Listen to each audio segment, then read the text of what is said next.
Series शुरू की आज उसका थर्ड डे है और आज हम क्या पढ़ने जा रहे हैं पार्ट 2। इसमें क्या लिखा है, constitutional and powers of the criminal courts and offices. ठीक हो गया, चैप्टर 2 है।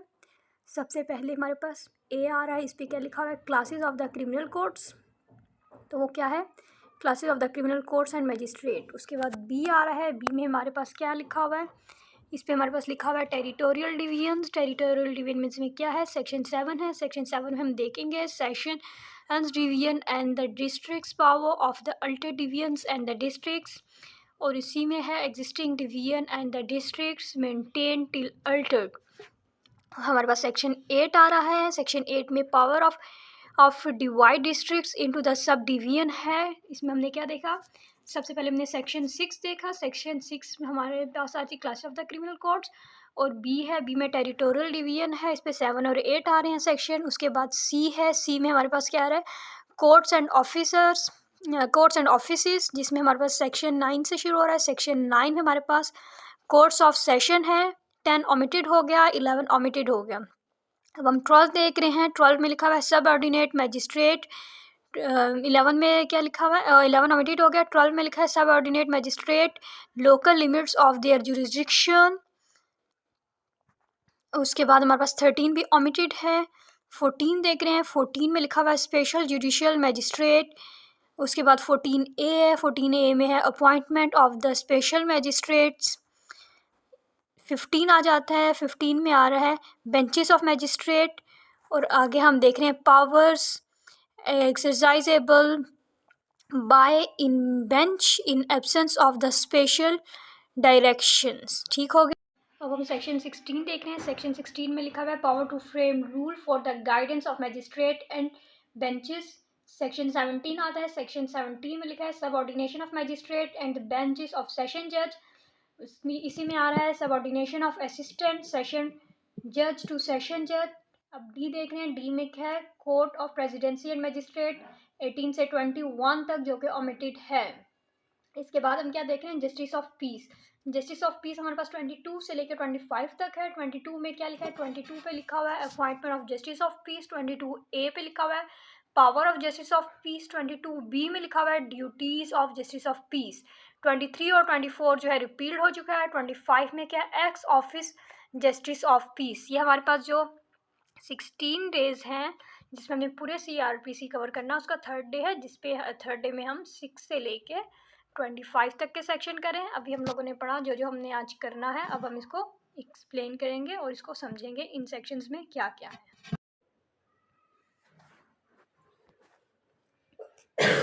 सेक्शन 6 के part A classes of courts का जिक्र करता है। ये सेक्शन बेसिकली डिफरेंट कोर्ट्स की कैटेगरी और उनकी हायरार्की डिफाइन करता है जो क्रिमिनल केसेस को हैंडल करती है।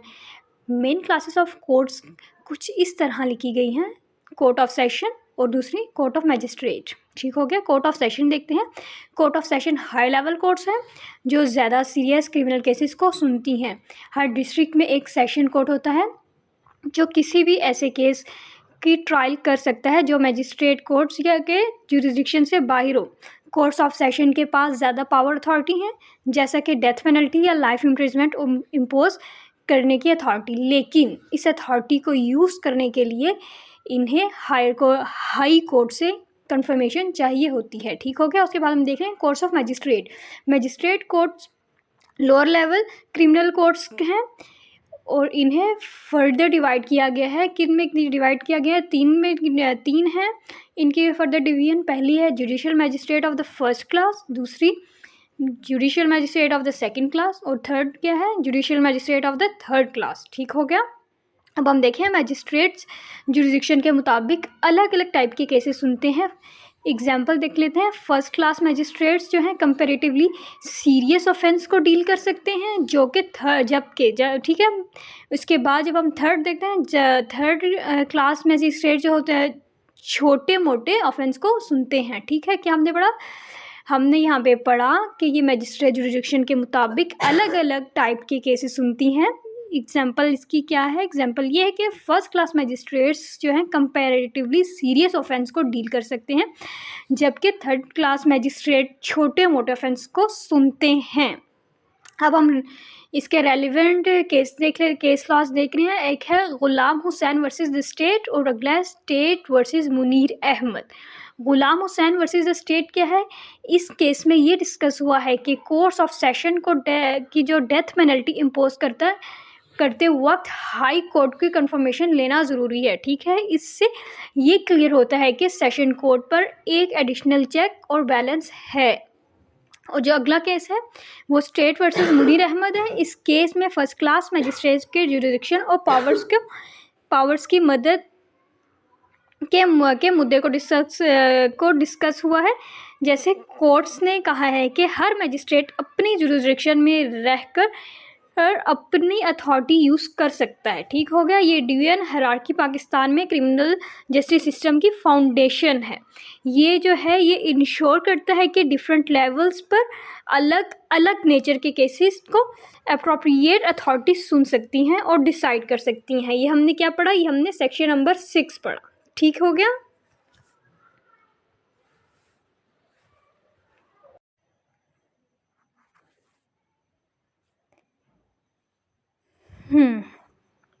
अब हम क्या देख रहे हैं? सीआरपीसी का सेक्शन 7 और सेक्शन 8 टेरिटोरियल डिवीजन डिफाइन करता है कि ये सेक्शन एक्सप्लेन करते हैं कि किस तरह से पाकिस्तान में डिफरेंट एरियाज़ को डिवीजन और डिस्ट्रिक्ट्स में कैटेगराइज किया गया है और किस तरह से कोर्ट्स इन टेरिटरीज में अपना जुरिडिक्शन एक्सरसाइज करती है। पहले हम सेक्शन 7 देख रहे हैं। सेक्शन 7 की हेडिंग है टेरिटोरियल डिवीजन। सेक्शन 7 में कहा गया है कि प्रोविजनल गवर्नमेंट पाकिस्तान के डिफरेंट एरियाज़ को सेशन डिवीजन्स और डिस्ट्रिक्ट्स में डिवाइड कर सकती है। और अगली बात देख रहे हैं, हर सेशन डिवीजन में एक या एक से ज़्यादा डिस्ट्रिक्ट होते हैं और हर डिस्ट्रिक्ट में अलग अलग मजिस्ट्रेट्स कोर्ट्स और अदर क्रिमिनल कोर्ट्स का सेटअप होता है। ठीक हो गया। उसके बाद प्रोविजनल गवर्नमेंट ये भी डिसाइड कर सकती है कि हर सेशन डिवीजन और डिस्ट्रिक्ट में किन मजिस्ट्रेट को असाइन किया जाए और उनका एरिया ऑफ जुरिडिक्शन क्या हो। ये हम कहाँ देख रहे हैं? ये हम सेक्शन नंबर 7 में देख रहे हैं, टेरिटोरियल डिवीजन में। अब अगला सेक्शन जो हमने देखना है वो सेक्शन नंबर 8 है। सेक्शन नंबर 8 है power to alter division and districts. Section 8 में ये पावर प्रोविजनल गवर्नमेंट को दी गई है कि वो डिवीजन्स और डिस्ट्रिक्ट्स में किसी भी तरह का अल्टरनेशन कर सकती है। अगर ज़रूरत हो तो प्रोविजनल गवर्नमेंट नए डिस्ट्रिक्ट्स या डिवीजन भी क्रिएट कर सकती है। ठीक है, और क्या कर सकती है? और एग्जिस्टिंग डिवीजन को मॉडिफाई कर सकती है। उसके बाद हम क्या देख रहे हैं? उसके बाद हम इसके रेलिवेंट केस देख रहे हैं। एक केस है स्टेट वर्सेस अब्दुल करीम और दूसरा है नवाब खान वर्सेस स्टेट। इसमें अगर हम केस देखें तो जो है स्टेट वर्सेस अब्दुल करीम, इस केस में डिस्कस किया गया था कि एक मजिस्ट्रेट के पास उनके डेजिग्नेटेड डिस्ट्रिक्ट के अलावा और किसी डिस्ट्रिक्ट का जुरिडिक्शन नहीं होता। ये केस टेरिटोरियल जुरिडिक्शन की इम्पोर्टेंस को हाईलाइट करता है जो सेक्शन 7 और सेक्शन 8 में मेंशन की गई हैं। अगला केस जो है वो क्या है? नवाब खान वर्सेस स्टेट। इस केस में ये बात सामने आई थी कि प्रोविजनल गवर्नमेंट को ये अथॉरिटी है कि वो नए डिवीजन क्रिएट कर सकती है अगर किसी इलाके में केसेस के लोड ज़्यादा हो या एक्सेसिबिलिटी के क्या मसला हो या डिसीजन इस बैक को सपोर्ट करता है कि सेक्शन 7 और सेक्शन 8 का पर्पस पब्लिक इंटरेस्ट में टेरिटोरियल सेटअप फ्लेक्सिबल रखना है। ठीक हो गया। उसके बाद क्या बात होगी? हमने इसमें ये दोनों केस देख लिए। टेरिटोरियल डिवीजन के ये सिस्टम सीआरपीसी में इसलिए लाया गया है कि ताकि मुख्तलिफ इलाकों में केसेस को एफिशिएंसी हैंडल की जा सके। ठीक हो गया। ये हमने भी पढ़ लिया सेक्शन नंबर 7 और सेक्शन नंबर 8।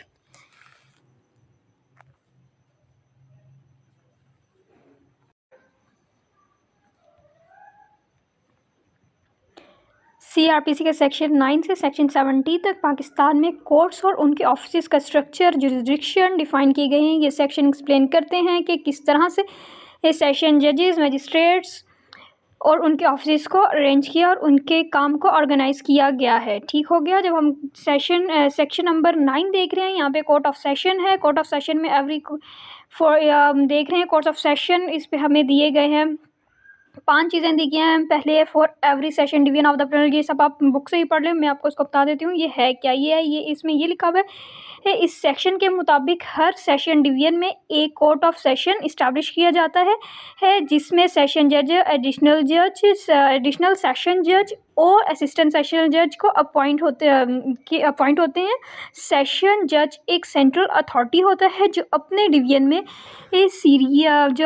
में सीरियस क्रिमिनल केसेस के ट्रायल करता है। अगर सेशन जज के ऑफिस वेकेंट हो या वो एब्सेंट हो तो डिस्ट्रिक्ट मजिस्ट्रेट कुछ अर्जेंट एप्लीकेशन को डिस्पोज करने के लिए टेम्परेरी अरेंजमेंट्स कर सकता है। ठीक हो गया। हम केस लॉ अगर एग्जांपल में देख लें तो इसकी आएगी गुलाम अली वर्सेस स्टेट।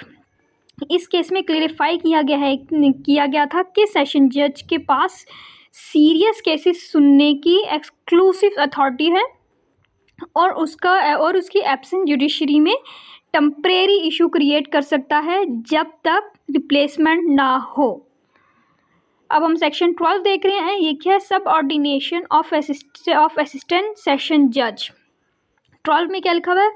सब ऑर्डिनेशन ऑफ सेशन जजेस। इसे अब हम इसको पढ़ेंगे तो इसकी जो है द असिस्टेंट सेशन जज शाल बी सबऑर्डिनेट, ये जो बुक पे लिखा हुआ हमारा बेयर एक्ट में लिखा हुआ वही है, सबऑर्डिनेट टू द सेशन जज in which the in whose courts the exercise jurisdiction shall be subject to the general control of the session judge। हमारी बुक पे लिखा हुआ है।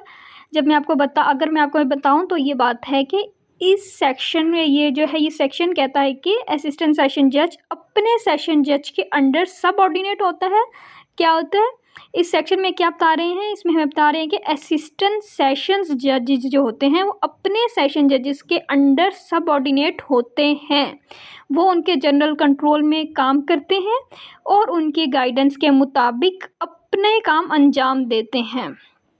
अगर आप इसका केस लॉ देखें तो वो नसीर अहमद वर्सेस स्टेट है। इस केस में असिस्टेंट सेशन जज को सबऑर्डिनेट और उनकी ऑटोनॉमी को मदद उठाया गया है और कोर्ट ने कहा है कि उन्हें सेशन जज की गाइडेंस में ही काम करना होता है। ठीक हो गया। अब सेक्शन 14 देखते हैं। सेक्शन 14 में क्या है? Local limits of jurisdiction of magistrate. जब हम बुक से पढ़ें तो ये बेयर एक्ट में लिखा हुआ है, आप पढ़ लें। 2 चीज़ें हैं, एक प्रोविंशियल 1 पॉइंट जो पहला पॉइंट है उस पर लिखा हुआ है प्रोविंशियल गवर्नमेंट में define the local limits of the jurisdiction of any magistrate under this code, और 2 पे लिखा हुआ है except as otherwise provided by such definition the jurisdiction and the power of every such magistrate shall extend and throughout the district। ठीक हो गया। अब हम जब देख रहे हैं कि सेक्शन 14 डिफाइन करता है कि प्रोविंशियल गवर्नमेंट मजिस्ट्रेट्स की लोकल जुरिडिक्शन की बाउंड्रीज को स्पेसिफाई कर सकती है। अगर स्पेसिफिक जुरिडिक्शन ना दी गई हो तो उनकी अथॉरिटी पूरी डिस्ट्रिक्ट में होती है। ठीक हो गया। अब हम 14A देख रहे हैं। 14A क्या है? Special judicial magistrate. ये आप बुक से पढ़ लें, बेयर एक्ट में लिखा हुआ है। इस पे लिखा हुआ है कि स्पेशल, इसमें भी 2 पॉइंट दिए गए हैं। पहला पॉइंट पहले हम देख रहे हैं स्पेशल जुडिशियल मजिस्ट्रेट। पॉइंट 1 क्या है? पॉइंट 1 है कि the provincial government may on the recommendation of the higher court confer upon any person all or any of the powers conferred or conferable by or under this court on the judicial magistrate is respect to particular cases or to a particular class or classes of cases or in regard to cases generally in any local areas। ठीक है। 2 पे क्या लिखा हुआ है? 2 पे लिखा हुआ है such magistrates shall be called special judicial magistrate and shall be appointed for such term as provincial government may in conclusion with the higher court by order direct। इस पे क्या हमने देखा? सेक्शन 14A में प्रोविंशियल गवर्नमेंट को high court की recommendation पर special judicial magistrate appoint करने की अथॉरिटी दी गई। ये मजिस्ट्रेट स्पेसिफिक केसेस या क्लासेस ऑफ केसेस को डील करते हैं और इनके अपॉइंटमेंट एक लिमिटेड टर्म के लिए होता है। ठीक है। अब हम क्या देख रहे हैं? इसका केस लॉ देखें तो है स्टेट वर्सेस शहबाज खान। ये जो स्टेट वर्सेस शहबाज खान है, इस केस में स्पेशल जुडिशियल मजिस्ट्रेट्स के स्पेसिफिक पावर और उनकी लिमिटेड टर्म के का जिक्र है, जिसमें कोर्ट्स ने क्लेरिफाई किया है कि ये मजिस्ट्रेट सिर्फ स्पेसिफिक केसेस तक लिमिटेड हैं। अब हम सेक्शन नंबर 15 देख रहे हैं। सेक्शन 15 है बेंचेस ऑफ मैजिस्ट्रेट, या बुक में से पढ़ लें जो लिखा हुआ है बेंचेस ऑफ मैजिस्ट्रेट। इस पे हमें एक पॉइंट दिया गया है, क्या लिखा हुआ है, वन पे क्या आगे लिखा हुआ है, the provincial government may direct any two or more magistrate in any places to sit together to the bench or bench and may be order invest such branches with any of the power conferred or conferable by to by or under this court on magistrates of the first, second, and third class, and direct it to exercise such power in such cases or such classes of cases only, and within such local limits as the provincial government may think fit। सही है। अब हम देख रहे हैं, हमने section 15 provincial government को ये पावर देते हैं कि वो कुछ मैजिस्ट्रेट्स को बेंच में काम करने के लिए डेजिग्नेट कर सकती है। ये बेंच स्पेसिफिक केसेस या क्लासेस ऑफ केसेस में काम कर सकते हैं, और उनके पास फर्स्ट क्लास या third class, first class, second class या थर्ड क्लास मैजिस्ट्रेट की पावर हो सकती हैं। इस पे हम केस देखें तो केस लॉ हमारे पास आता है स्टेट वर्सेस आरिफ हुसैन। इसमें क्या है, इस केस में बेंच ऑफ मैजिस्ट्रेट्स को कलेक्टिव डिसीजन मेकिंग प्रोसेस को डिस्कस किया गया है, जिसमें ये क्लेरिफाई किया गया है कि मल्टीपल मैजिस्ट्रेट्स के होने का होना कम्प्लेक्स केसेस के लिए बेनिफिशियल हो सकता है।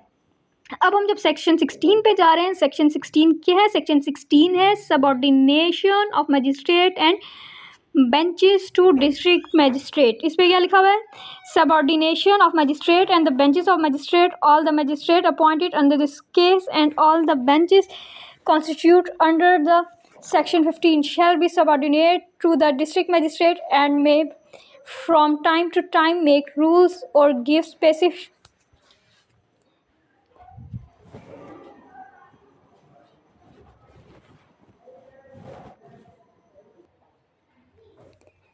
ये पूरा सेक्शन जो है हमारे पास लिखा हुआ है, आप इसको पढ़ लें। Section 16 subordinate magistrate and benches of district magistrate जो है ये हमारे पास बेयर एक्ट में लिखा हुआ है। मैं आपको इसका बता देती हूँ। इसमें ये बताया गया सेक्शन 16 के मुताबिक सारे मैजिस्ट्रेट और बेंचेस डिस्ट्रिक्ट मैजिस्ट्रेट के अंडर काम करते हैं। डिस्ट्रिक्ट मैजिस्ट्रेट की अथॉरिटी होती है कि वो उनके काम एलोकेट करे और किसी भी स्पेसिफिक मैटर में स्पेशल ऑर्डर दे सकती है। ठीक हो गया। इस पे हमारे पास केस है ज़फ़र अली वर्सेस स्टेट। इस केस में डिस्ट्रिक्ट मैजिस्ट्रेट के जनरल कंट्रोल का जिक्र था और ये क्लेरिफाई किया गया था। ठीक है, हमने ये पढ़ लिया। हमने कहाँ तक पढ़ा, 16 तक पढ़ा। अब हमारे पास जो है ये हमने पढ़ लिया है। अब हमारे पास जो अगले सेक्शन है 18 से लेकर 21 तक वो ओमिटेड हैं। इसके बाद हम क्या पढ़ेंगे, 22, 23 और 25। ठीक है, अब हमने ये वाले पढ़ने हैं।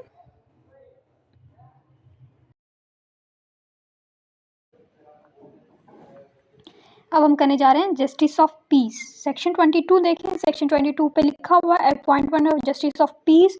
ये आप बुक से पढ़ लें। जैसे इसमें लिखा है appointment of justice of peace, इसके 2 पॉइंट हैं। पहला है द प्रोविंशियल गवर्नमेंट में नोटिफिकेशन, ये जो लिखा हुआ है बुक में वहीं से आप देख लें। उसके बाद जब मैं आपको समझाऊँ तो इस पर क्या है, इसमें ये बात है कि इस सेक्शन के मुताबिक प्रोविंशियल गवर्नमेंट किसी भी एलिजिबल पाकिस्तान सिटीज़न को जस्टिस ऑफ पीस अपॉइंट कर सकती है। जस्टिस ऑफ पीस के रोल किसी लोकल एरिया के लिए होते हैं, और उन्हें वो पावर्स दी जा सकती हैं जो एक पुलिस ऑफिसर को सेक्शन 54 और सेक्शन 55 में दी गई हैं, जो प्रिलिमिनरी अरेस्ट से रिलेट हैं। सही हो गया। इसके बाद सेक्शन 25 देख रहे हैं। 25 में हमें क्या बताया है, इसमें बताया है एक्स ऑफिसो हो जस्टिस ऑफ पीस।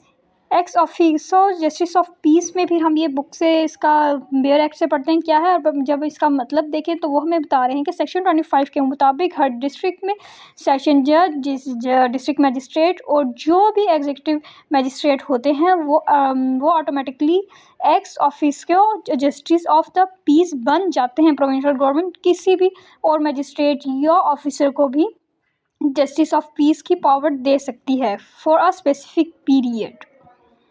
सेक्शन 22 और 25 में जस्टिस ऑफ पीस के रोल और रिस्पॉन्सिबिलिटीज़ को डिफ़ाइन करते हैं और ये इंश्योर करते हैं कि सिविल और जुडिशल सोसाइटी के रोल लॉ इन्फोर्समेंट में पार्टिसिपेट करे। इनका बेसिक फंक्शन लॉ और ऑर्डर मेंटेन करना है और लॉ इन्फोर्समेंट का प्रोसेस को असिस्ट करना है। ठीक हो गया। ये हमारे पास जस्टिस ऑफ पीस था जो हमने अभी पढ़ा।